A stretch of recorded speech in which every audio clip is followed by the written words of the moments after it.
Coming up, an unlikely agreement. Planned Parenthood and Missouri Right to Life argue against a piece of Missouri Medicaid legislation. And Pittsburgh Community Middle School could be getting some major upgrades if Pittsburgh voters sign off on them. Also, the CDC extends the eviction moratorium, but for the last time. What a local judge has seen up to this point and what could happen after it ends. The 4 states' most watched news starts now. Good morning and welcome to the KOAM Morning News. It's 5 a.m. I'm Tanya Bach. Well, have your raincoats ready because we've got a chance of rain leading into the weekend. Let's take a look at the forecast. Yeah, especially when we get to the afternoon and evening hours. So far, so good for us on this Friday morning. We see a little bit just to the north of Chanute right there, but the heavy rain, that's lasting to the north of our highlighted counties. But it is coming down up there just above Kansas City. One of those days where, I'd like to reiterate, if you got to jump on I-49 or Highway 69 and head north toward KC, it's going to be a little bit messy up there. They've got a number of storm reports that have already come in, including wind gusts of 77 miles an hour in Shawnee County, Kansas. And then as you transition over to the Missouri side, we've got multiple cars stuck in running washer. That's in Saline County. And in Kansas City, already 2.4 inches of rain on this Friday. That gives you an idea that it's been coming down for some time. Here in the 4 states, high 70s, low 80s, wonderful start. When you walk outside, it's very, very delightful. Feel the humidity beginning to uptick just a little bit, and we're going to be right back into the 90s for today. Let's talk about what we've got on Future Track, because here we go during the afternoon where our thunderstorm activity increases. Kind of spotty at first, but it will go ahead and carry us over into Saturday morning as well. A couple good ones coming through just pre-sunrise and into the later morning hours, moving through from west to east. Now, as far as what we're going to see temperature-wise on the backside of that, is going to be cooler as we head into the weekend. 86 on Saturday, 81 on Sunday. Then we get to ride pretty much low to mid 80s all the way from Monday through Thursday of next week. It's going to be, then it just gets hot. Yeah. Well, we can make it through another hot day before we get to our cool down. Yeah. We'll take that. Nah, no worries. All right. Thanks, Michael. Well, groups on opposite sides of the abortion debate come together to oppose Missouri legislation. Both Planned Parenthood and Missouri Right to Life oppose legislation to limit funding for family planning services and say it will not have its intended effect. Both groups spoke against the bills during a Senate committee hearing. At issue is a tax on hospitals, nursing homes, ambulances, and pharmacies used to draw down billions of dollars in federal Medicaid funding. Anti-abortion lawmakers are trying to use the tax to block state funding for Planned Parenthood. But Planned Parenthood says it already does not get money from the state programs cited in the legislation. Missouri Right to Life's president says the proposal would be useless. A federal ban on evictions is extended by the CDC. In the 40th Circuit Court, Associate Judge Christine Rhodes says the number of tenants taking advantage of the moratorium has been pretty low, and the number of filings for eviction cases has increased slightly. While the moratorium does end in August, she's not sure what to expect. We may have a line out the door, landlords ready to evict folks. I don't have a good idea of how many that will be. The hope is some of the tenants have been able to get back to work and pay up their rent and they're able to stay. That would be my hope. I'm fairly certain that's not the case, though, in the vast majority, but we'll just have to wait and see for that. Judge Rhodes also tells us she's talked to only one tenant who has taken advantage of rental assistance currently being offered by the state. If you want to learn about that assistance, you can find more information on our website. There is a new tenant occupying the former Cox Health Building in Monette, Missouri. Life 360 Community Service is taking over the Monette Hospital. Plans are in flux, but Life 360 hopes to use the facility for mental health services, foster care services, crisis pregnancy, nutrition services, youth and child care with an on-site preschool, employment services, education, a community meeting space, and more. The building served as Cox Hospital for 70 years. Some major upgrades and renovations could be coming to the 100-year-old Pittsburgh Community Middle School. The USD 250 School Board recently voted to hire an architecture firm to analyze where and how upgrades to the school can be implemented while still preserving the school's iconic castle-like appearance. But in order for the upgrades to become a reality, Pittsburgh voters will have to pass a bond referendum. We could look at a November 2nd general election, but that compresses the timeline. And once again, we want to make sure that we are getting the information out to the voters. The next time that we can do that is 60 days after a general election, which could be sometime in January. Pittsburgh voters passed a 2017 bond issue, which gave the school district $31 million for projects at multiple schools. Superintendent Proffitt says the bond issue being worked on by the school board would be specifically aimed at Pittsburgh Middle School. Kansas Attorney General Derek Schmidt is running for governor of the Sunflower State next year. He was in Pittsburgh yesterday and caught up with us for an interview. We asked him how he thought Kansas was doing as a state and what he would like to see change. I talk about it in terms of we want to grow the state, not the state government, and I think that's a really important point. I think there are other things that are perhaps more mundane, but when neglected and left untended to, become real problems for real people in Kansas. For example, the decades of neglect of the unemployment compensation computer system that turned out to be a terrible debacle. Schmidt, a Republican, will face former Governor Jeff Collier and businessman Chase Laporte in the primary. The Rotary Club of Joplin hosted its annual charity golf scramble in May. The Rotary Club donated more than $25,000 to area charities from the money raised during that golf scramble.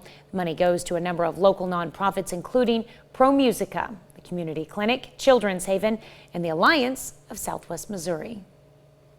Some of it can go into our Good Dads program and help provide food, incentives, and educational material to fund our Good Dads program.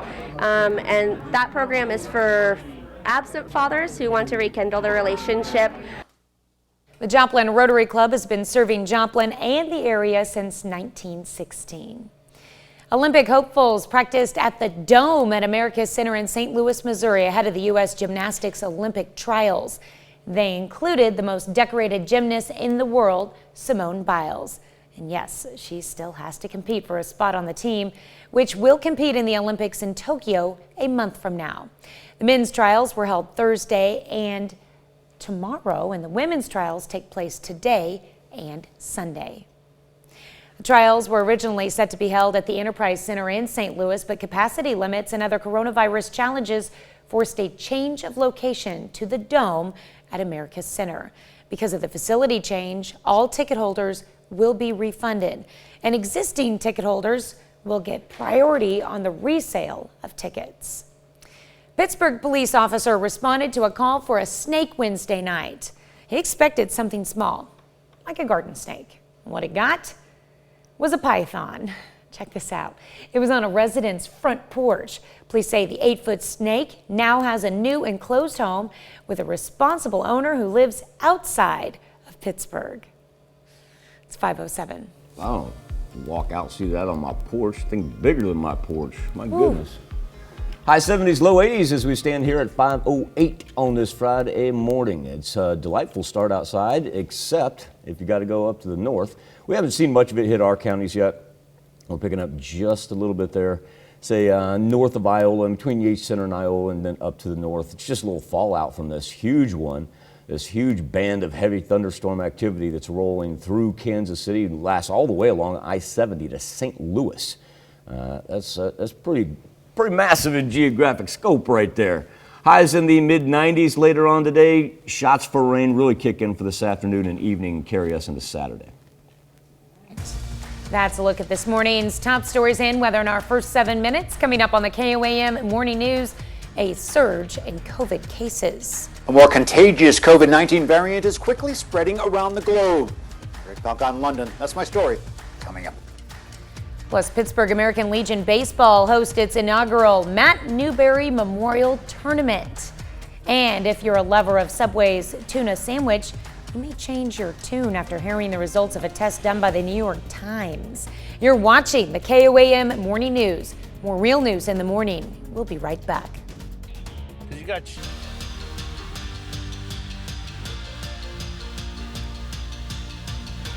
has been, it's just been an incredible blow to the American Legion baseball program here. Not to just us, but everybody around him that knew him. Pittsburgh American Legion Baseball hosting its inaugural Matt Newberry Memorial Tournament that started just last night.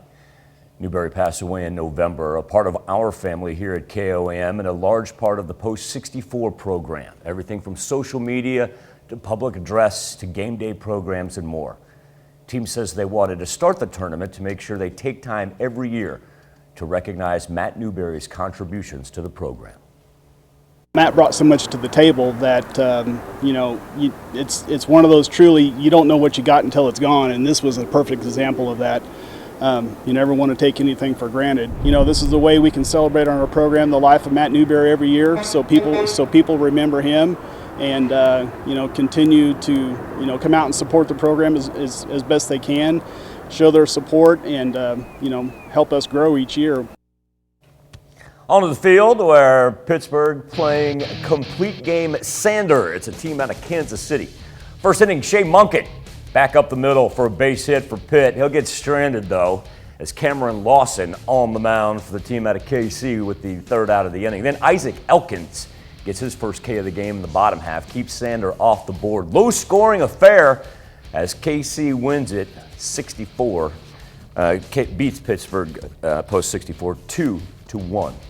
Kansas City Royals wrapping up a 3-game set with the Yankees. Two teams split the first 2 games. Yankees won 6-5 on a walk-off by Luke Voigt Wednesday night.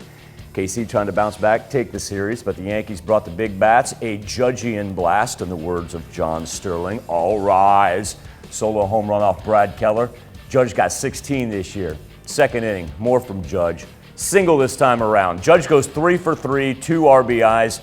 And like that, the Yankees are up 3 runs, and they're not done. Remember, we talked about Luke Voigt, the hero for the Yankees in that 6-5 walkout. There's Luke Voigt. His 3rd home run pushes the lead to 4.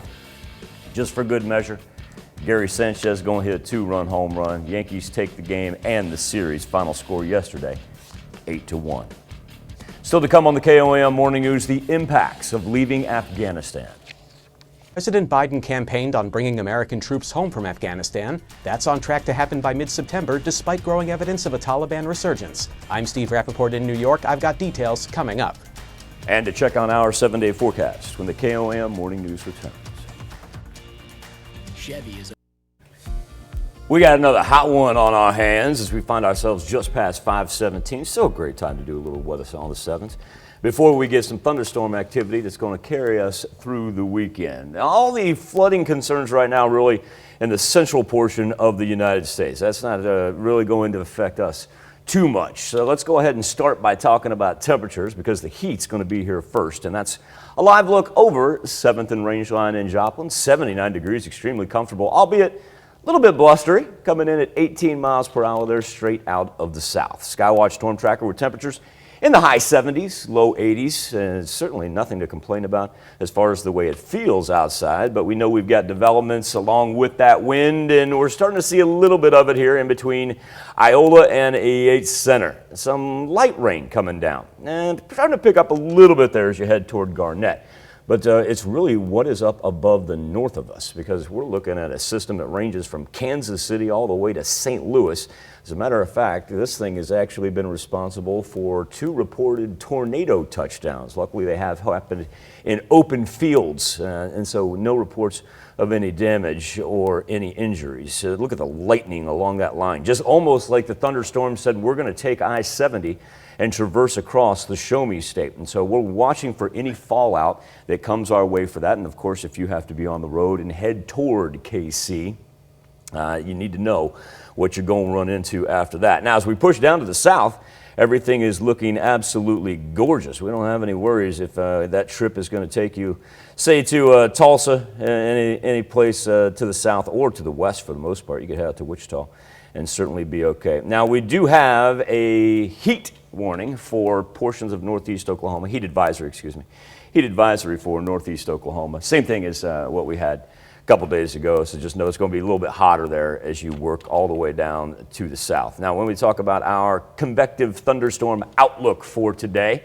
We're looking at that swath right there. That's the main one. But then you can tell as it cuts through us, as we zoom in a little bit, almost in half there as far as the central portion of the 4 states goes. And that is in anticipation of what we're going to have for this afternoon, evening, into Saturday. So once again, daytime hour is going to be good. It's just a matter of trying to stay a little cool. But then watch out to the west right here, because we'll get started this afternoon as it rolls through. Get most of it done hopefully by pre-sunrise on Saturday. But that's still coming in pretty good right there. It begins to break up by the time we get into the latter morning hours, and a 7-day forecast bringing us much cooler and manageable temps behind that in the 80s. Time now to turn our attention to the KOAM News Now Facebook page and our morning Insta poll. A lab test done by the New York Times found there's no tuna DNA in Subway sandwiches and wraps. Mercer's what we're worried about now. Tuna sandwiches from 3 different Subway restaurants were tested. This after the chain was accused in a lawsuit reported earlier this year, saying the fish is made from a mixture of various concoctions, as first reported by the Washington Post. Our question to you, do you care? Simple as that. Go to KOAMNewsNow.com/vote. We'll catch up with some of your results in just a little bit. Health Watch next. Topping Health Watch this morning, the Delta variant is threatening to slow progress made in fighting COVID-19. The strain could become dominant here in the U.S. and abroad within months. Greg Palcott has more. The Delta variant, first discovered in India, now taking hold in dozens of countries. In the U.S., it accounts for more than 20% of new infections, up from 10% just 2 weeks ago. This week, Dr. Anthony Fauci warned it could become America's dominant strain in a month. And health experts say the variant is spreading quickly among young, unvaccinated people. When you look at the demographics of who's being hospitalized or who has more new cases, it's that demographic that's not getting vaccinated. Public health officials warn the U.S. could follow the same track as the U.K. The Delta variant accounts for more than 90% of new cases here. The European Centre for Disease Prevention and Control expects to reach that threshold in the EU by late August. German Chancellor Angela Merkel warns Europe is on thin ice in its battle against the virus. We need to remain vigilant. In particular, the newly arising variants, especially now the Delta variant, are a warning for us to continue to be careful. Germany's leader is also warning against travel to countries where the variant is spreading, including the UK and India. This in contrast to officials here in Great Britain, where plans are underway to ease restrictions on foreign travel. International travel is going to continue to be perhaps one of the more challenging areas in terms of resuming normal life, but we are all working towards that. Health officials in India are now monitoring an even more contagious variant known as Delta Plus. New research suggests most people who lose their sense of smell with COVID-19 gain it back. French researchers looked at about 50 COVID patients who lost their smell and found about half recovered at 4 months and nearly all recovered by 1 year. Black and Latino children are more affected by the multi-system inflammatory syndrome known as MIS-C than white children. That's according to a new study from Children's National Hospital. Nearly 4,000 children in the U.S. have been diagnosed with MIS-C, which has been linked to COVID-19 and can be life-threatening.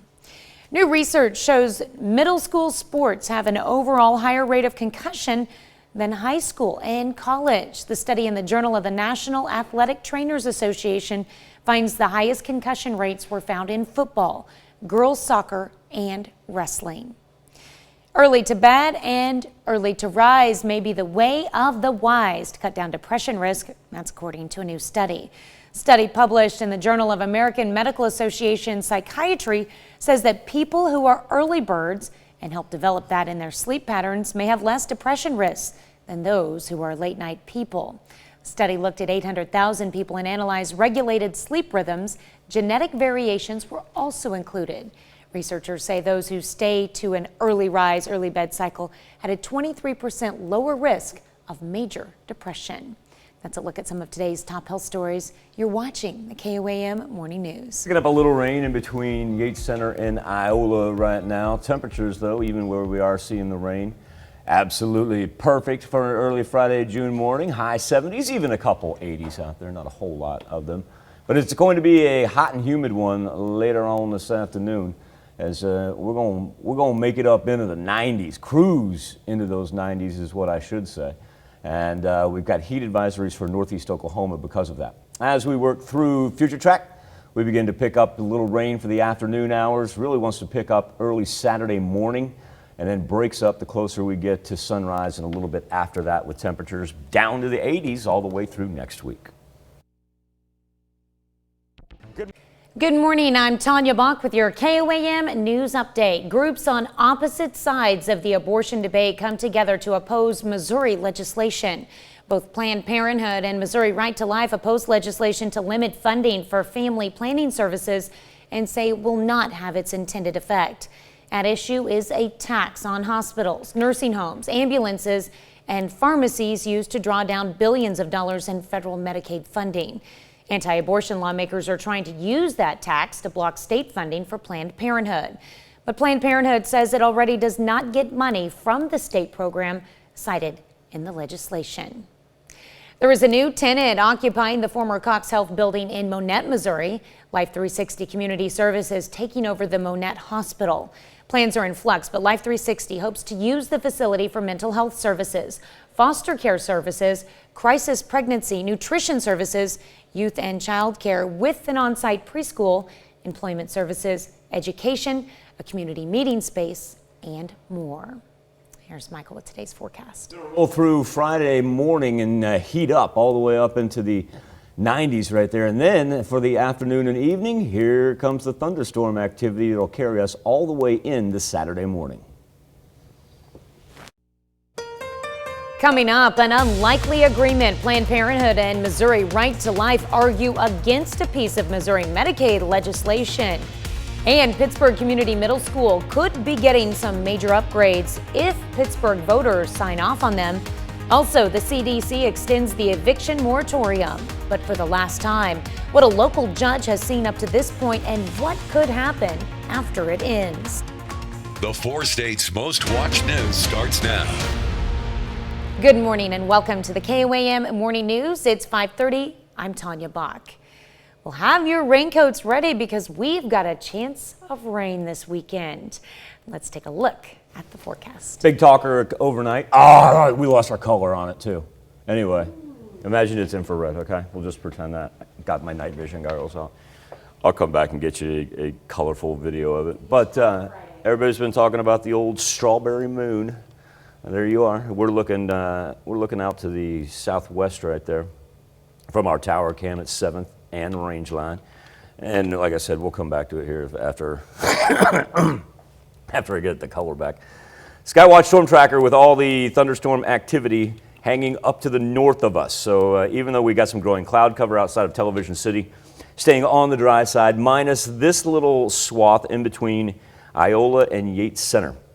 But as you can tell, that's nothing compared to what they've got ranging from KC to Columbia all the way to St. Louis. Our temperature is very warm on this Friday morning as we are already in the high 70s, even a low 80 every now and then, and we're actually going to be able to make it up into the 90s once again. We've got heat advisories through northeast Oklahoma that range until this evening. Our rain kicks in for the afternoon and evening hours as it rolls through right there, takes us into Saturday morning, and really doesn't want to back off anytime soon. Saturday is going to be a little bit of a wet one. On the positive side, it does bring us cooler temperatures as we're able to stay in the 80s for not only the rest of the weekend, but through next week as well.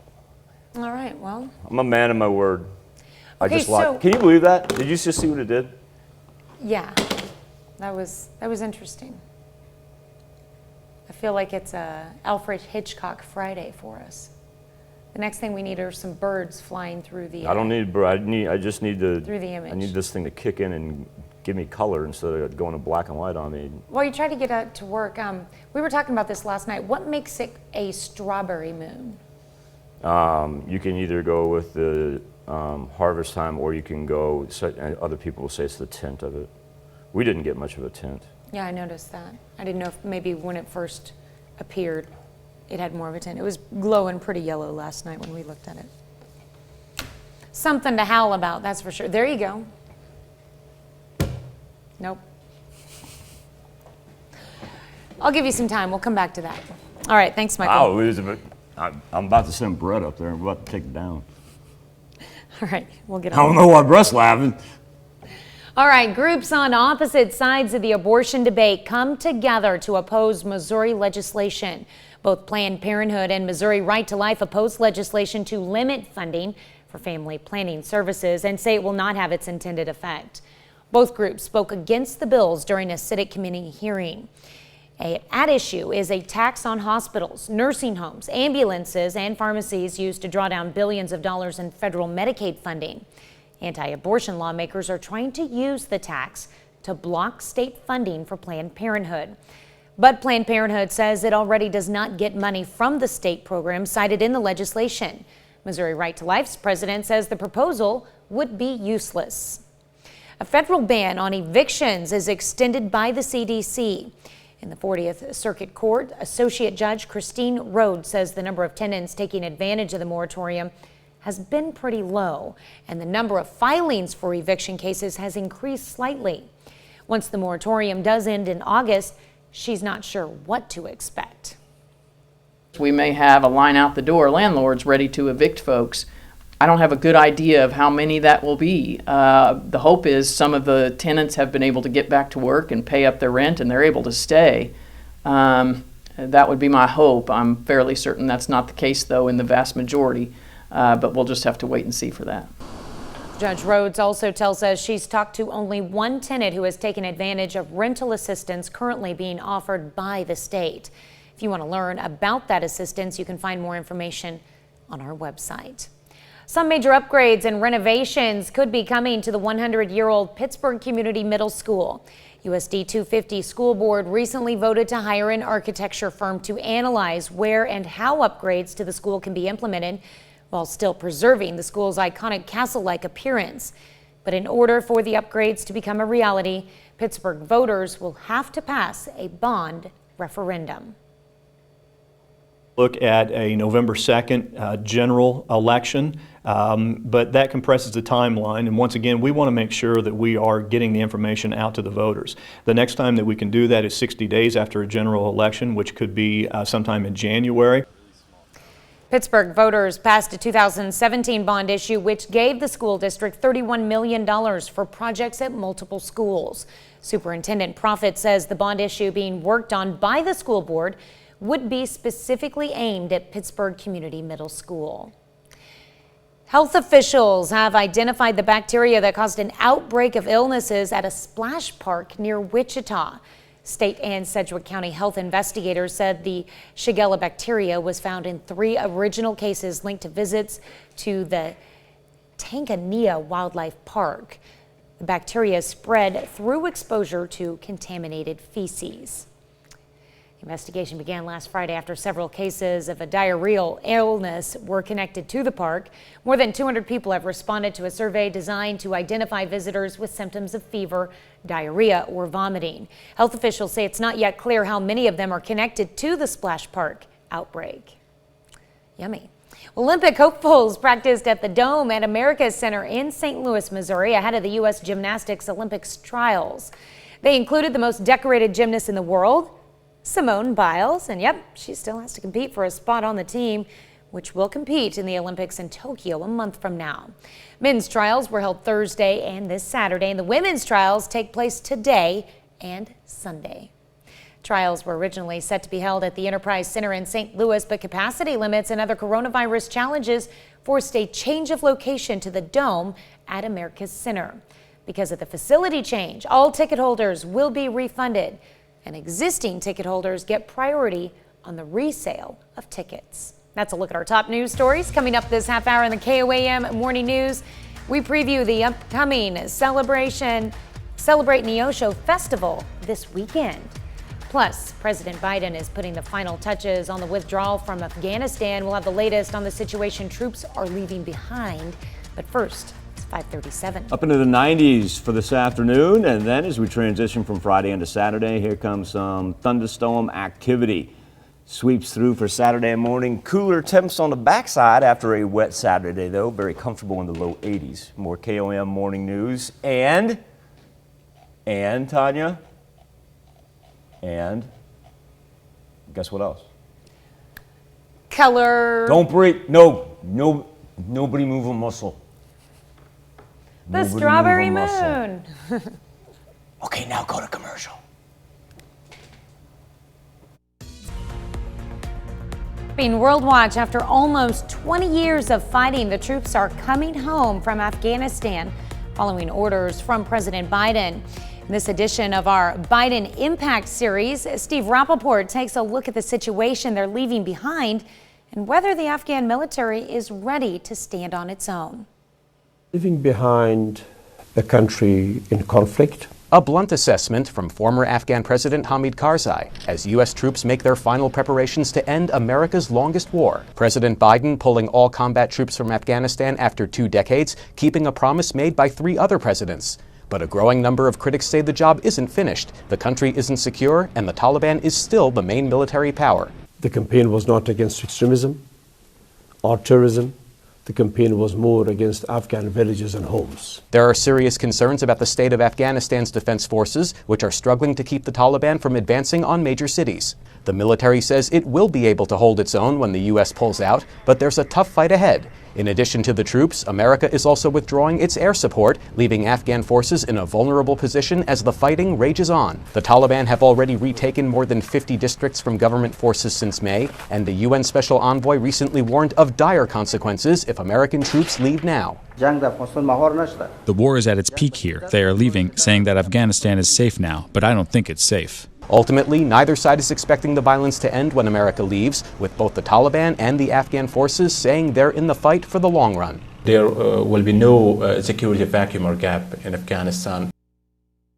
As part of the withdrawal agreement, the Pentagon is spending $4 billion a year to fund the Afghan military through 2024. Indigenous group in Saskatchewan, Canada, says it's found the unmarked graves of up to 751 people who were buried at a now defunct Catholic residential school. It's not clear how many of the remains of those are children. The residential school system operated between 1831 and 1996. About 150,000 Indigenous children were taken from their families and brought to the Christian residential schools, most of them Catholic. The Indigenous community, Cowess's First Nation, has been in touch with the local Catholic Archdiocese and says it's optimistic records will be provided to allow the group to identify the remains. The discovery comes weeks after the remains of 215 children were found at the former Kamloops Indian Residential School in British Columbia. In France, dozens of ancient oak trees are on the move to rebuild the Notre Dame Cathedral. Back in March, French foresters cut down the trees, estimated to be around 200 years old, at a forest near Le Mans in northern France. The largest log was more than 85 feet long, which required some special handling for transportation. These massive logs are on its way to a sawmill where they will be processed into timbers. The oak trees will be used to recreate the base of the 315 feet spire at Notre Dame, which collapsed in April of 2019 after the beloved cathedral caught fire. The Paris Cathedral's ambitious reconstruction is scheduled to be completed in 2024. Can't wait till it's finished. That's a look at some of your biggest headlines from around the world. Let's toss it over to Michael for our Something to Talk About. Thank you, Tanya. This morning on the KOAM News Now Facebook page in our morning Insta poll, turns out Subway could be serving fake tuna. Well, that's a lab test that was done by the New York Times, found there's no actual tuna DNA in Subway's sandwiches and wraps. Tuna sandwiches from 3 different Subway restaurants were tested. This after the chain accused in a lawsuit reported earlier this year, saying that the fish is made from a mixture of various concoctions. Our question to you is, does it matter that Subway's tuna has no actual tuna DNA? Right now, 77% of you say, yeah, that does matter to you. You can take part in our morning poll. Go to KOAMnewsnow.com/vote. Be back with the news you need to know before you head out the door right after this. Here's a check of today's top headlines, the news you need to know before you head out the door. President Biden unveils a bipartisan infrastructure plan that would create millions of new jobs. $579 billion compromise reached by Senate Democrats and Republicans includes new money for bridges, airports, train stations, and public transit, as well as funds for broadband and power grids. But some Democrats say they'll only support the new plan if Congress also passes a more expensive Democratic budget resolution including proposals like expanding childcare. A Minnesota judge is set to sentence former Minneapolis police officer Derek Chauvin today in the murder of George Floyd. Chauvin was convicted in April of second-degree unintentional murder, third-degree murder, and second-degree manslaughter. Under Minnesota statutes, he'll be sentenced on the most serious charge. Groups on opposite sides of the abortion debate come together to oppose Missouri legislation. Both Planned Parenthood and Missouri Right to Life oppose legislation to limit funding for family planning services and say it will not have its intended effect. At issue is a tax on hospitals, nursing homes, ambulances, and pharmacies used to draw down billions of dollars in federal Medicaid funding. Anti-abortion lawmakers are trying to use the tax to block state funding for Planned Parenthood, but Planned Parenthood says it already does not get money from the state programs cited in the legislation. A federal ban on evictions is extended by the CDC. In the 40th Circuit Court, Associate Judge Christine Rhodes says the number of tenants taking advantage of the moratorium has been pretty low. The number of filings for eviction cases has increased slightly. Only one tenant has taken advantage of rental assistance currently being offered by the state. If you'd like to learn about that assistance, you can find more information on our website. That's a check of today's top headlines, the news you need to know before you head out the door. Temperatures ranging from the high 70s, even a low 80 every now and then. You'll notice Chanute being one of those areas. Well, just to the north of Chanute, we've actually got some light Friday morning rain from Iola to Yates Center. Majority of the 4 states remaining dry, but we are seeing some cloud cover already begin to work its way in. Normally, that means an indicator that it's not going to be oppressively hot. Well, unfortunately, we are going to be able to cruise up into the 90s. As a matter of fact, heat advisories ranging throughout northeast Oklahoma today. You'll also notice far right side of the weather trend panel, we've got thunderstorm activity that is going to work its way in for the afternoon and evening. Draw yourself a line from about Pittsburgh to Rolla. You go north of that, it's going to be your best shot for not only heavy rain, but also high wind. As this thing sweeps through Saturday morning, it kind of hangs around for the afternoon and what's a wet weekend, but at least it does back off our temperatures all the way into the 80s for next week. We'll be back with more KOAM Morning News right after this. Johnson Floor and Home and Back to the KOAM Morning News. You know, as we progress and we start to do more interviews and more people are getting out and about, it's great because we've had an opportunity here, whether it be us as anchors, whether it be you as viewers, to meet a whole bunch of new people. But also, too, it's a chance to reconnect with some of the familiar faces that we love and adore here on the KOAM Morning News. And one of those is our good friend, Paul Richardson. Paul, it is so great to have you back. Thank you.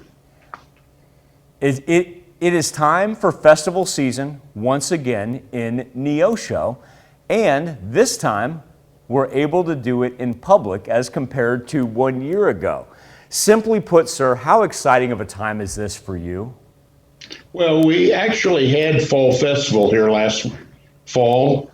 We put together a health and safety plan. But yes, a year ago during Celebrate, that was canceled entirely.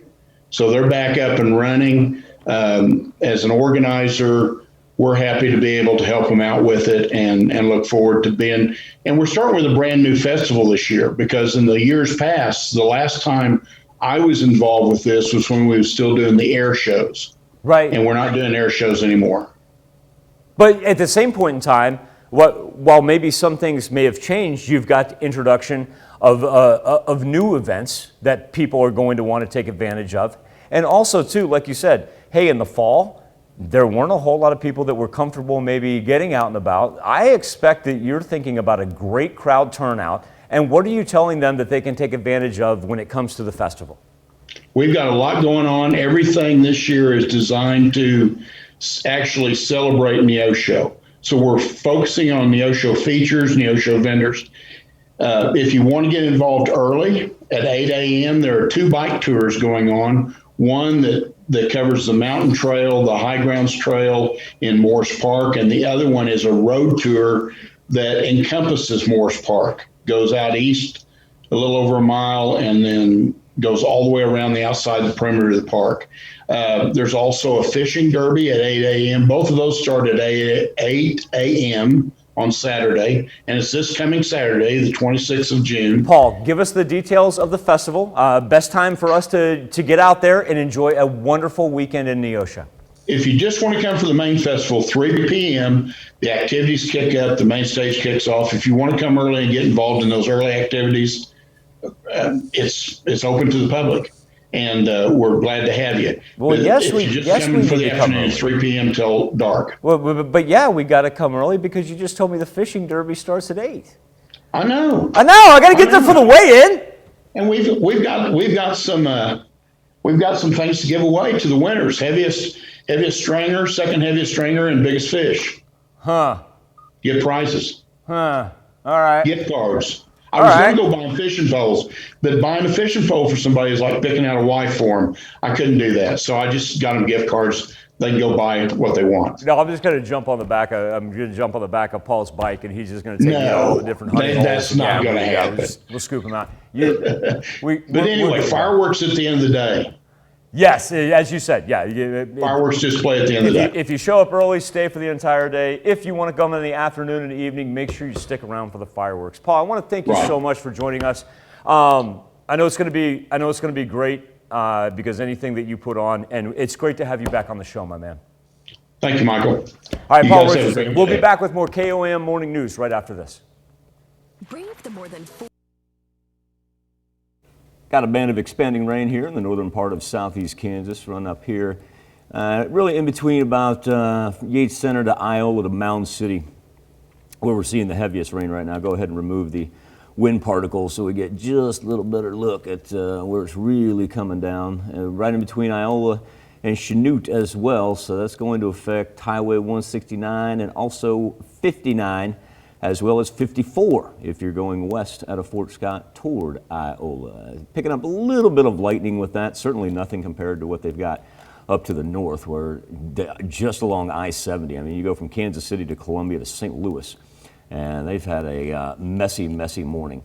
Our temperature is already in the 70s and 80s right now, so it's very delightful when you step outside, even with the increased cloud cover, and we're going to make it up into the 90s. Now, as we get into Friday afternoon, thunderstorm activity gets a little more widespread, and also, too, will carry us into Saturday morning. We'll be back right after this. Coming up, an unlikely agreement. Planned Parenthood and Missouri Right to Life argue against a piece of Missouri Medicaid legislation. And Pittsburgh Community Middle School could be getting some major upgrades if Pittsburgh voters sign off on them. Also, the CDC extends the eviction moratorium. But for the last time, what a local judge has seen up to this point and what could happen after it ends. The 4 states' most watched news starts now. Good morning and welcome to the KOAM Morning News. It's 6 a.m. I'm Tanya Bach. Have your raincoat ready because we've got rain in store for you this weekend. Let's take a look at the forecast. Cloud cover got on us, and not only did the moon sink, but then before it even got down, obscured by the clouds that rolled over 7th and Range Line. As we take a look at our current conditions, 80 degrees already. That's thanks in part to a good, strong south breeze. We've been rolling 15 to 20 miles per hour pre-sunrise. Now, as we take a look at the national perspective, look at what they've got cooking up to the north of us right there. And we're seeing just a little bit of that fallout as well, just kind of right in between Iola and Yates Center. And see how it kind of connects to that one that's rolling up out of Kansas City. That one out of Kansas City lasts all the way to St. Louis.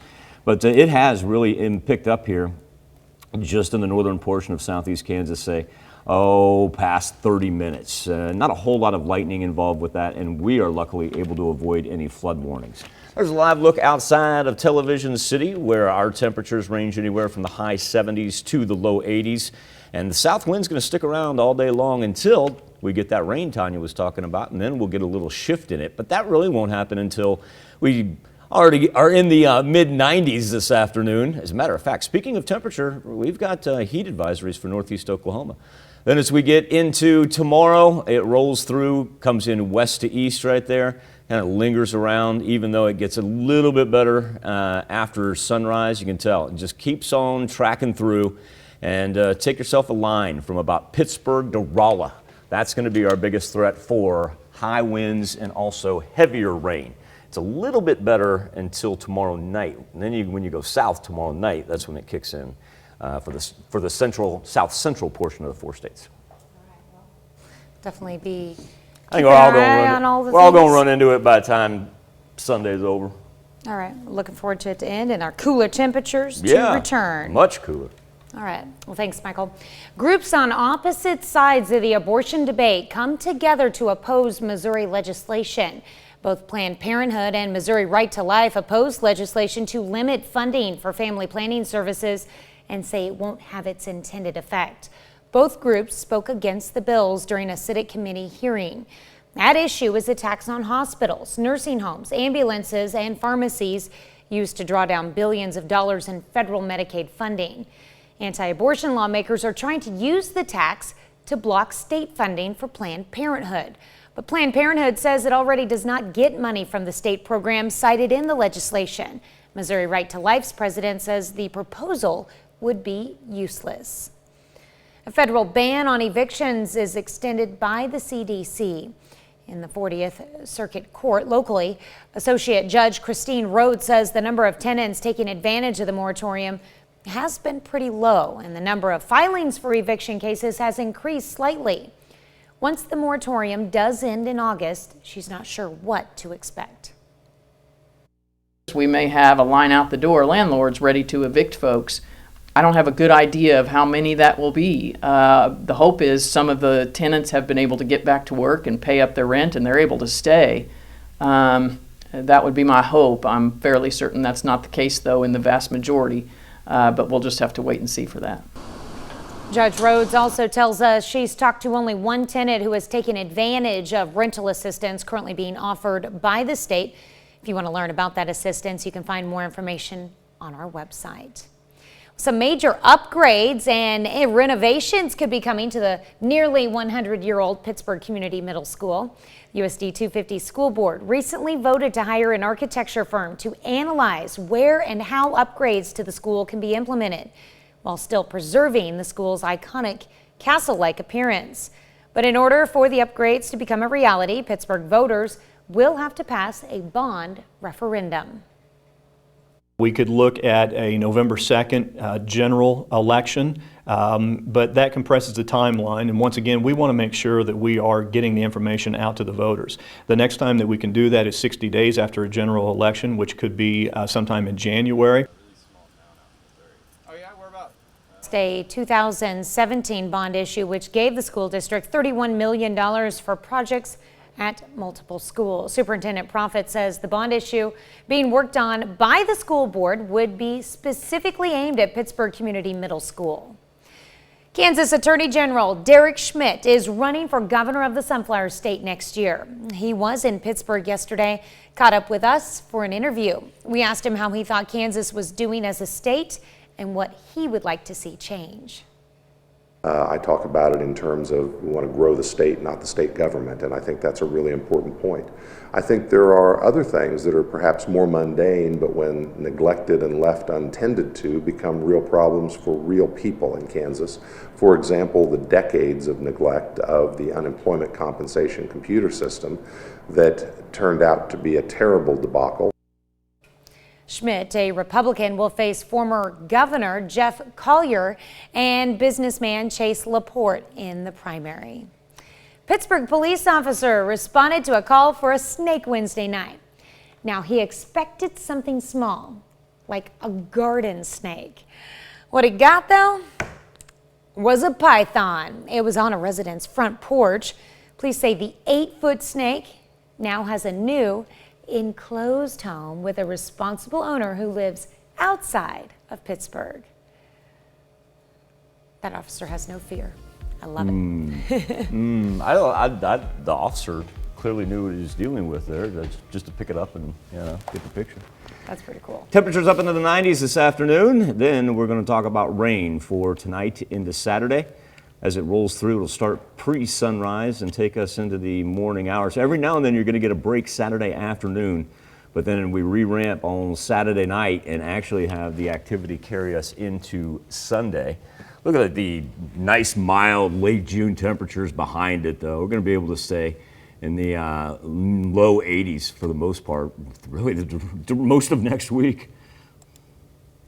That's a look at this morning's top stories and weather in our first 7 minutes. Coming up on the KOAM Morning News, a corporate branded party. Profit or progress? I'm Femi Redwood with why some LGBTQ advocates want corporations out of pride. Plus, Delta variant of COVID-19 is spreading in almost all states. Missouri hospitals hit especially hard. And for this week's staycation, we travel to the Robertson Family Blueberry Farm in Joplin, where you can get that hands-on experience. You're watching the KOAM Morning News. More real news in the morning. We'll be right back. In Consumer Watch this morning, Pride Month started with a protest against police brutality at a New York City Stonewall Inn in 1969. But today, some LGBTQ activists say Pride has turned into a corporate branded party where the rainbow flag has been co-opted for profit and PR. Femi Redwood takes a closer look. Take a walk down one of Manhattan's busiest shopping streets and you'll see a lot of companies celebrating and selling pride. But LGBTQ shoppers we spoke to say it often seems disingenuous. And I feel like they want to jump on the bandwagon so they can profit out of it, but it's not they're really doing anything for the community in itself. The merchandising has been dubbed rainbow capitalism. We're talking about a marginalized community here, and so you have to support the community outside of marketing to the community during Pride Month. Activist Jay Walker with Reclaim Pride Coalition would like to see big business take a back seat during Pride Month. They have taken that corporate presence to the nth degree, to the point that it overshadows the members of the community and overshadows the fact that we are still fighting for our rights. A recent investigation by the political newsletter Popular Information found at least 25 major corporations that participate in Pride events or sell Pride products give money to lawmakers supporting anti-LGBTQ policies. The advocacy group GLAAD says companies profiting from the queer community should join the movement. Businesses have to put their money where their mouth is, and that means speaking up against the over 200 anti-LGBTQ bills that have been proposed. While activists try to find the right balance, NYC Pride organizers say corporations have helped push LGBTQ rights forward. In the 90s, corporations were the first to actually support domestic partner benefits before any state did. Now with Pride merch everywhere, activists hope consumers will hold the companies selling it to a higher standard. Femi Redwood, CBS News, New York.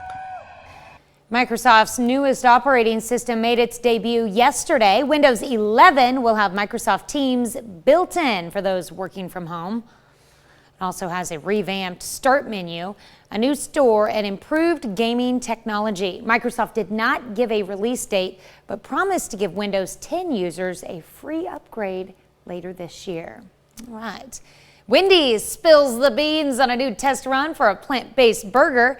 The burger chain is riding the wave of new meatless options into the burger world and is trying a new spicy black bean burger. As part of its Made into Crave menu, the burger doesn't try to mimic a meat taste. Thank you. This one is layered with texture and spices with crunchy chipotle jalapenos, creamy melted pepper jack cheese, and a spicy chipotle sauce. Wendy's will trial run this sandwich in Columbus, Ohio, Pittsburgh, Pennsylvania, and Jacksonville, Florida, starting June 28th. Now, this bean burger cost $5.79. I might give that a try because it's not trying to be a meatless burger. That's it from Money Watch. We'll be right back. Average high for June so far, very manageable, 87 degrees. But today will be the third consecutive day that we've been up into the 90s. Take a look at the old daily almanac for this June the 25th. Record high dates back not too far, just 2012, when we got up to 101 degrees. Skywatch Storm Tracker, it is the central portion of the United States that's getting pummeled. We'll revisit that here in just a second. But first, let's talk about a little warmth on a Friday morning as we sit at 80 degrees over Joplin, 79 in Chanute, 78 in Miami, and 77 in Mount Vernon. Now, speaking of Chanute, just to the north, really running from Yates Center through Iola and into Mound City. We got some heavy rain coming down, part of a larger band that actually attaches to this one from Kansas City and makes its way all to St. Louis. Now, we have not had any watches, warnings, advisories to worry about as far as the rain goes. However, we do have a heat advisory for our counties down in northeast Oklahoma. While we're talking about that, let's talk about the severe thunderstorm risk map, because you'll notice, take that line, go from about Pittsburgh to Rollo right there, find ourselves in the slight category, as we are going to pick up afternoon and evening thunderstorms that will also carry us all the way into Saturday. Going to be a little bit of a wet weekend. Now, on the bright side of it is, as this rain rolls through right there, look at what our temperatures do. Back down to the 80s all through next week. Tanya? All right. Well, you can't beat homegrown produce. And while you can get fresh fruits and veggies at your local farmer's market, there's nothing quite like hand picking it yourself. For our next 4-state staycation, KOAM photojournalist Liam Mandelbaum takes us to the Robertson family blueberry farm, where you can get that hands-on experience.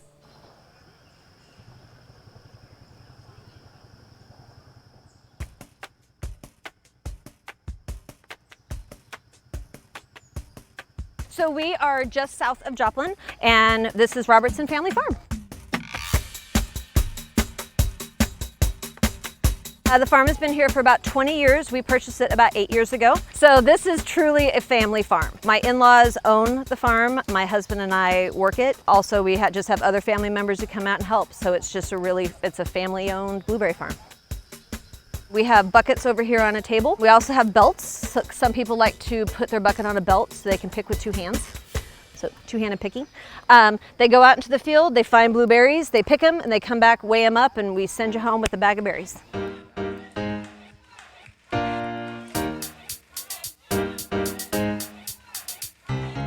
We have 4 different kinds of blueberries. So it's like apples. They all taste like a blueberry, but they have a little bit different flavor to them. Kids are really territorial about their berries, so we let them bag their own berries. So we just put it over the top of the bucket and pour those berries down into a bag and dirty dishes. And then we go over to the weighing station. So then we just stick these berries right here on the scale, and they're $3 a pound for what you make, and so that's going to be about $6. So there's no ticks or chiggers or thorns or anything like that. So it's kind of like going to a park.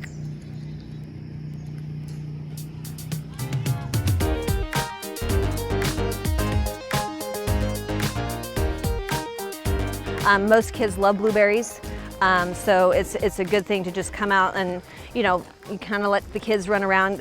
It's important for kids to see where their food comes from. Truly, the difference in taste is amazing. The ones you get from the store, you think they taste great, and then you have a fresh one and you're like, oh my goodness, this is a blueberry. And blueberries themselves, it takes a good couple of years for them to even be established as a bush. And so this is a long-term commitment.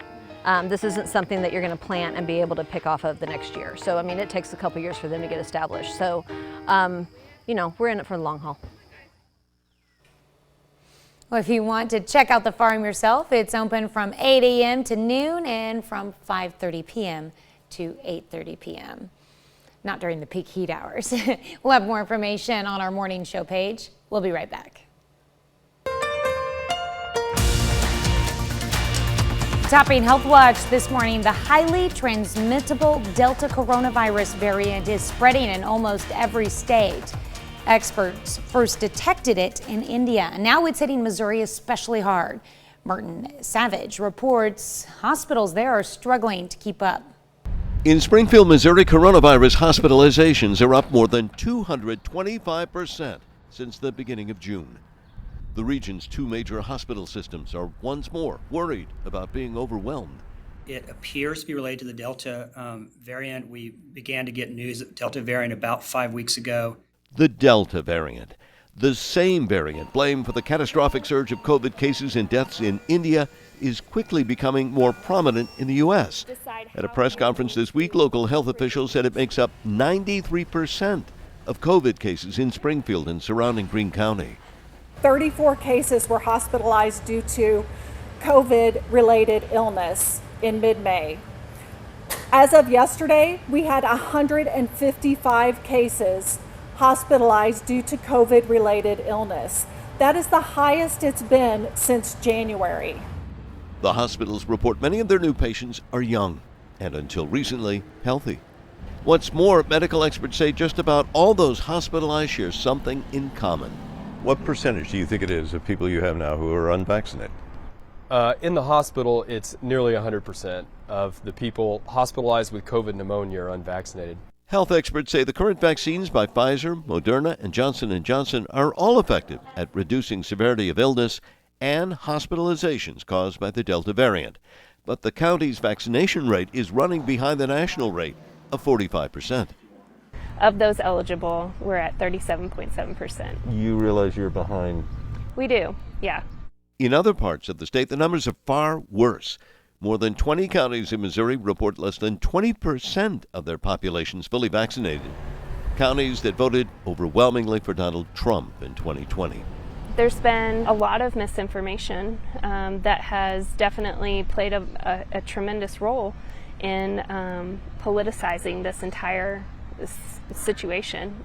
And that information has definitely played a part in people's fears. Springfield's acting health director, Katie Towns, says local health departments are doing just about anything to encourage more people to get vaccinated.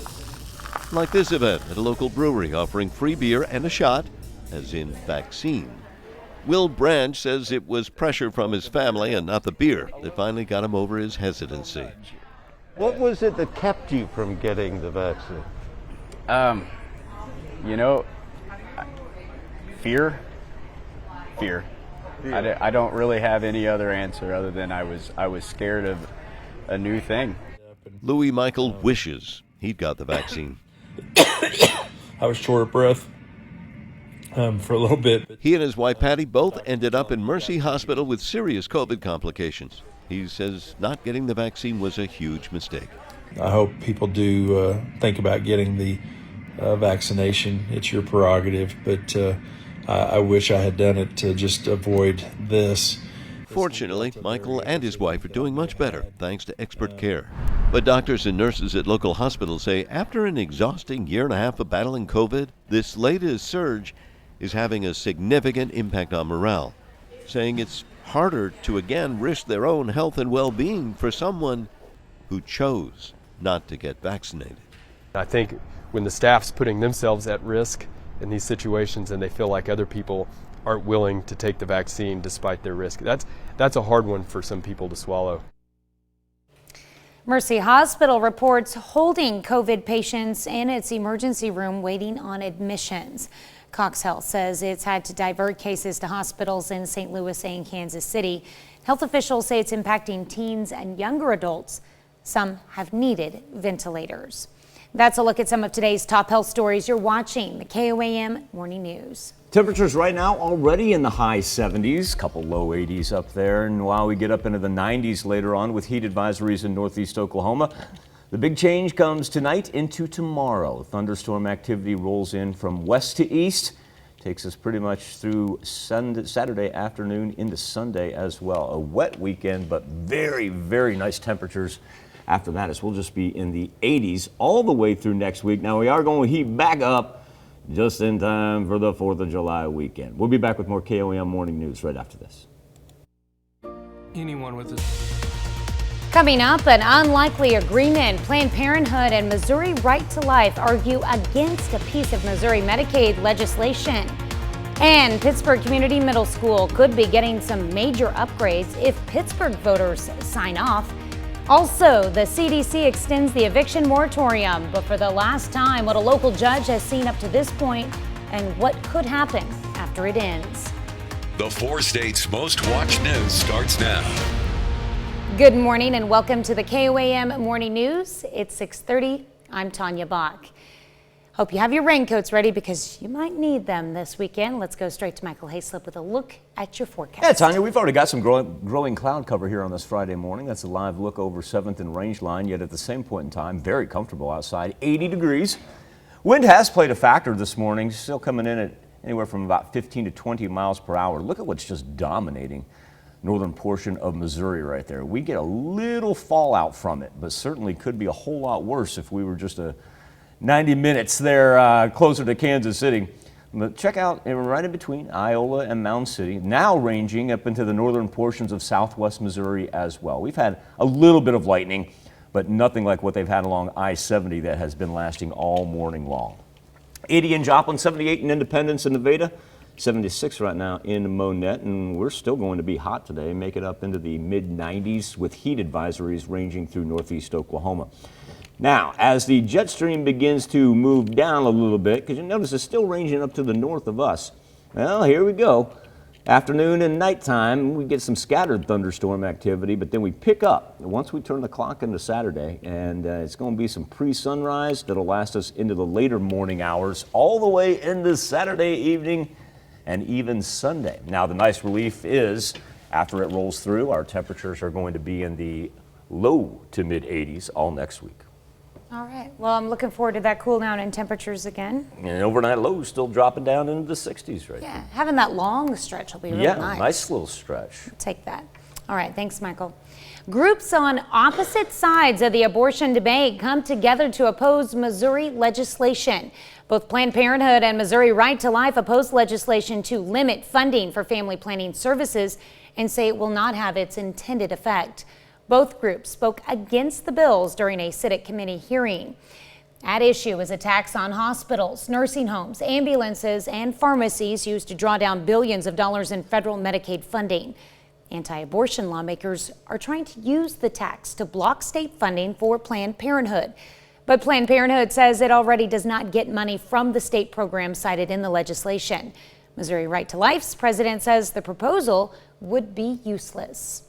A federal ban on evictions is extended by the CDC. In the 40th Circuit Court, Associate Judge Christine Rhodes says the number of tenants taking advantage of the moratorium has been pretty low, and the number of filings for eviction cases has increased slightly. Once the moratorium does end in August, she's not sure what to expect. We may have a line out the door, landlords ready to evict folks. I don't have a good idea of how many that will be. The hope is some of the tenants have been able to get back to work and pay up their rent and they're able to stay. That would be my hope. I'm fairly certain that's not the case, though, in the vast majority, but we'll just have to wait and see for that. Judge Rhodes also tells us she's talked to only one tenant who has taken advantage of rental assistance currently being offered by the state. If you'd like to learn about that assistance, you can find more information on our website. Well, some major upgrades and renovations could be coming to the nearly 100-year-old Pittsburgh Community Middle School. USD 250 School Board recently voted to hire an architecture firm to analyze where and how upgrades to the school can be implemented while still preserving the school's iconic castle-like appearance. But in order for the upgrades to become a reality, Pittsburgh voters will have to pass a bond referendum. We could look at a November 2nd general election, but that compresses the timeline. And once again, we want to make sure that we are getting the information out to the voters. The next time that we can do that is 60 days after a general election, which could be sometime in January. Pittsburgh voters passed a 2017 bond issue, which gave the school district $31 million for projects at multiple schools. Superintendent Proffitt says the bond issue being worked on by the school board would be specifically aimed at Pittsburgh Community Middle School. Health officials identified the bacteria that caused an outbreak of illnesses at a splash park near Wichita. State and Sedgwick County health investigators say the Shigella bacteria was found in 3 original cases linked to visits to the Tanzania Wildlife Park. The bacteria is spread through exposure to contaminated feces. The investigation began last Friday after several cases of a diarrheal illness were connected to the park. More than 200 people have responded to a survey designed to identify visitors with symptoms of fever, diarrhea, or vomiting. Health officials say it's not yet clear how many of them are connected to the splash park outbreak. The Rotary Club of Joplin hosts its annual charity golf scramble in May. Rotary Club donated more than $25,000 to area charities from the money raised during that golf scramble. Money goes to Pro Musica, the Community Clinic, Children's Haven, and the Alliance of Southwest Missouri. That's a look at today's top news stories. Coming up this half hour on the KOAM Morning News, crews work around the clock. The search and rescue effort continues through the rubble of a partially collapsed building near Miami. I'm Laura Podesta in Surfside, Florida, with the latest on the hunt for survivors. Plus, for our Something to Talk About, we're asking, does it matter to you that Subway's tuna has no actual tuna DNA? We let you weigh in, but first, it's 6:37. 7-day forecast with temperatures up into the 90s today. Now, we have flood watches just to the north of our highlighted counties, but we do have heat advisories that encompass our counties in northeast Oklahoma. So even though we've got cooler temperatures on the horizon here beginning after tonight's thunderstorms for Saturday all the way to the middle of next week, know that today is still going to be a little hot, humid, and hazy. We'll be back with Nation Watch next. We're here to... Topping Nation Watch this morning, nearly 100 people are still unaccounted for after a building partially collapsed in South Florida. At least one person is dead. CBS's Laura Podesta is in Surfside with the latest. Rescue crews are working around the clock in hopes of finding survivors of the building collapse in Surfside, Florida. They are so motivated to bring people out safely and restore them to their loved ones. Search dogs scoured the rubble for any signs of life. One Miami-Dade fire rescue team used heavy equipment in the basement parking garage. It is a very slow and methodical process because every time we start breaching parts of the structure, we do get debris that falls on us. Surveillance video captured the moment the 12-story condo building buckled. One section teetered before also giving way. Floors were left pancaked on top of one another. Entire apartments cut in half. This was a picture that you see in magazines from terror attacks. The tower has a mix of seasonal and year-round residents. Officials say 55 of the building's 136 units were involved. Friends and family can now only wait and hope. Only God is the one who saved them. We've been trying to locate them since around 4 o'clock in the morning. This is a nightmare that we can't wake up from. Not long after the collapse, Nicholas Balboa saw a boy's hand waving in the rubble. We were there, we were letting him know that we were there, and he said, please don't leave me, please don't leave me. So I told him that we wouldn't leave him. Amid the search and rescue effort, engineers are also searching for clues into what brought the building down. Laura Podesta, CBS News, Surfside, Florida. Now, one study by a Florida International University professor found that the building, constructed 40 years ago on reclaimed wetlands, was slowly sinking for decades. The sinking was measured at a rate of 2 millimeters a year during the 90s. That may have impacted the building's structural integrity. Minnesota judge is set to sentence former Minneapolis police officer Derek Chauvin today in the murder of George Floyd. Chauvin was convicted in April of second-degree unintentional murder, third-degree murder, and second-degree manslaughter. Under Minnesota statutes, he'll be sentenced on the most serious charge. President Biden unveils a bipartisan infrastructure plan that would create millions of new jobs. The $579 billion compromise reached by Senate Democrats and Republicans includes new money for bridges, airports, train stations, and public transit, as well as funds for broadband and power grids. But some Democrats say they'll only support the new plan if Congress also passes a more expensive Democratic budget resolution, including proposals like expanding child care. That's a look at today's top national stories. Let's check back in with Michael for our Something to Talk About. Thank you, Tanya. On the KOAM News Now Facebook page in our morning Insta poll, is Subway serving fake tuna? Well, a lab test done by the New York Times found there's no actual tuna DNA in Subway's sandwiches and wraps. Tuna sandwiches from 3 different Subway restaurants were tested. This comes after the chain was part of a lawsuit last year, or earlier this year, that said the fish is made from a mixture of various concoctions. It was first reported by the Washington Post. According to the Times now, experts say when tuna is cooked, its protein breaks down, making it hard to identify. So the lab results, turns out, may not be accurate. Subway not commenting so far. We've had several of you comment, however, with our question being, does it matter to you that Subway's tuna has no actual tuna DNA? Right now, 76% of you say, yeah, it does matter to you. You can make your voice heard by going to KOAMnewsnow.com/vote. We're going to come back, celebrate birthdays and anniversaries next. We take this time to honor today's four-state hero. Corporal Marion Wright, a member of the United States Army. He served during World War II in 1945 with the 44th Cavalry Recon Squadron. His hometown, Walnut, Kansas. We are proud to salute Marion Wright, our four-state hero. Which leads us to today's first birthday. Mr. Marion Wright is 100 years old. Happy birthday, Marion. Happy birthday, Mr. Wright. Thank you for your service. Jerry Weniger, also one of our four-state heroes, and Jerry is celebrating his 77th birthday. Mr. Weniger, a very happy birthday to you in Joplin. All right, look at that picture there. All right, we've got Ripken Zwollen. I love that name, Ripken. Yeah, 3 years old for the little guy in Oswego. Kyrie Johnson, he is also celebrating his third birthday. Kyrie, a very happy birthday weekend to you in Pittsburgh. Big smile there. Tylee Trollope, welcome to the teenage years. Beautiful eyes there. Tylee is in Parsons, Kansas. We have another teenager as Maya Norton is celebrating her 13th as well. Maya, a happy birthday in Girard. Maya, I love your glasses. All right. Mom, Dad, and Danielle are wishing birthday wishes for Serena Kerr. Serena is 15 years old in Chanute.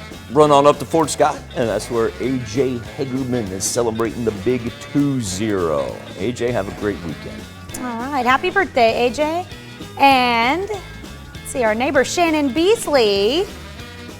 Wow, already 22 years old. Shannon is in Weir. Right. Blake Hance, the big 2-6 right there. Happy birthday to you, Mr. Blake. He's in Parsons. All right, your sister does not want you to forget. She remembered your birthday. Kyle Baker is 29 years old in Pittsburgh. Michelle Browning, she has a 30th birthday. I would love to know the backstory to it. Happy birthday, Miss Michelle and Neo Show. Either someone is laughing and appreciative or very angry at this moment. Yes. Happy birthday, Michelle. Sorry. Let's see. Hillary Evans turning 36 years old this year. What a great picture there in Columbus. Hillary there in the red shirt. Happy birthday. Rebecca Helms, you may know her as Becky as she celebrates her 45th birthday. Becky, a very happy birthday in the Berg. All right.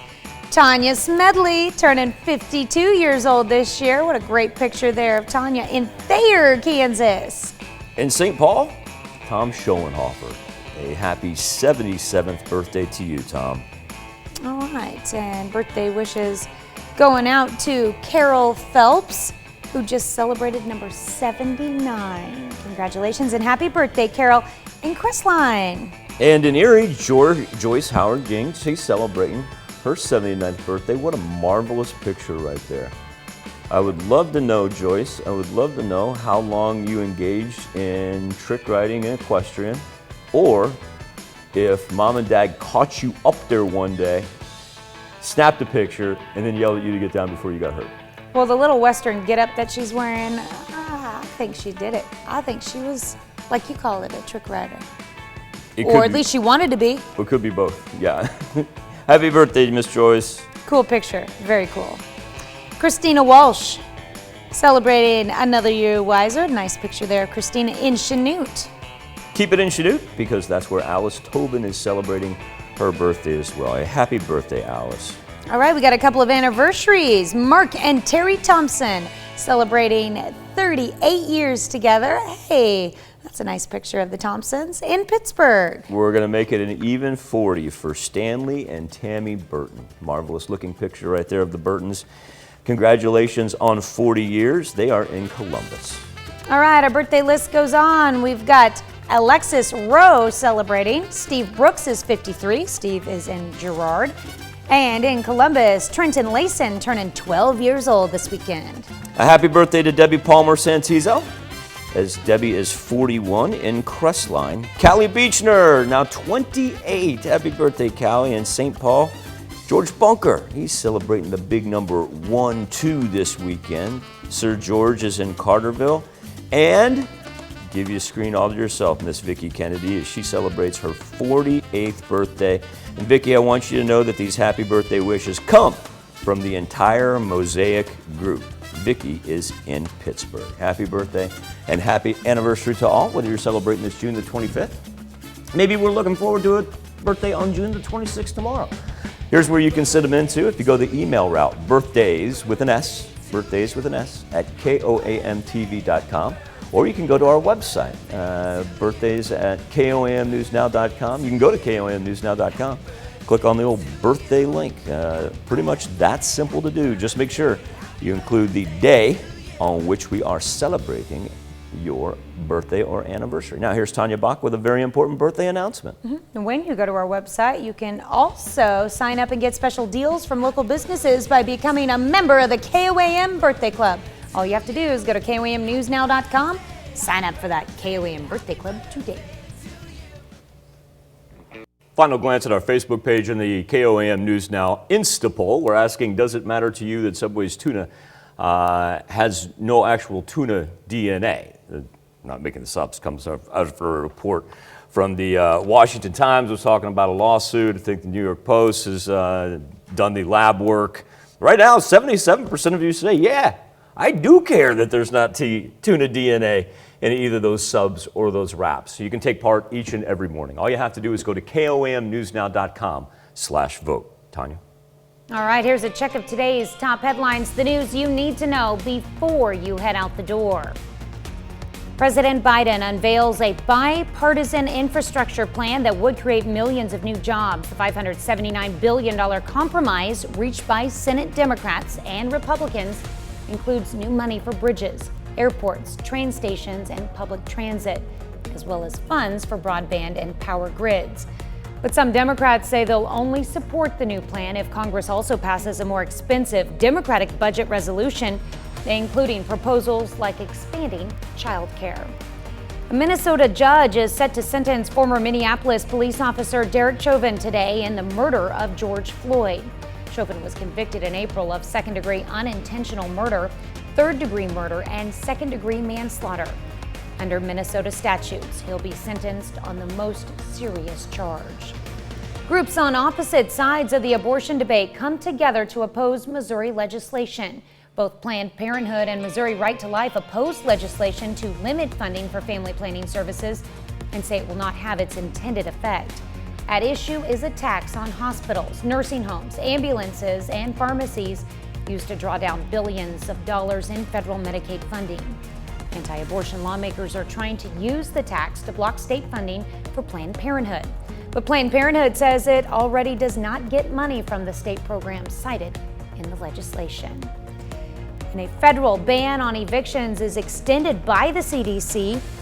In the 40th Circuit Court, Associate Judge Christine Rhodes says the number of tenants taking advantage of the moratorium has been pretty low, and the number of filings for eviction cases has increased slightly. Only one tenant has taken advantage of rental assistance currently being offered by the state. If you want to learn more about that assistance, you can find more information on our website. And that's a check of today's top headlines, the news you need to know before you head out the door. Had a little bit of that rain drop down, and now ranging from Fort Scott up through Vernon County, kind of splits right in between Nevada and Butler.